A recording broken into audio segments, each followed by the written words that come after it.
മിസബെന്ന് പറയുന്ന ചെറുപ്പക്കാരൻ കുതിരയുടെ മുകളിൽ മക്കയിലൂടെ പോകുന്നത് കാണാ. മക്കയിലെ പെണ്ണുങ്ങൾ വന്ന് കാത്തിരിക്കുമായിരുന്നു. എന്റെ പ്രിയമുള്ളവരെ, അവസാനം മിസബ് റളിയല്ലാഹു തആല അല്ലാഹുവേ മുസ്ലിമാവുകയാണ്. ഉമ്മാനവല്ലാത്ത പേടിയാട്, ഉമ്മയവല്ലാത്ത പേടിയാട്. മിസബ് മുസ്ലിമായെന്ന് ഉമ്മയറിയുമ്പോ വീടിനകത്ത് പട്ടിണിക്കിട്ടിട്ട് ഉപദ്രവിക്കുകയാണ്. വീടിനകത്ത് കെട്ടിയിട്ടിട്ട് തന്റെ പൊന്നുമോന് ഭക്ഷണം കൊടുക്കാതെ ഉപദ്രവിക്കുകയാണ്.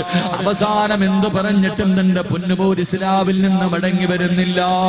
അള്ളാഹുവിന്റെ പ്രവാചകന് മദീനയിലേക്ക് ഹിജ്റ പോകാൻ സഹാബത്തിനോട് പറയുമ്പോ മിസബിനും പോകണമെന്ന് വല്ലാത്ത ആഗ്രഹമുണ്ട്.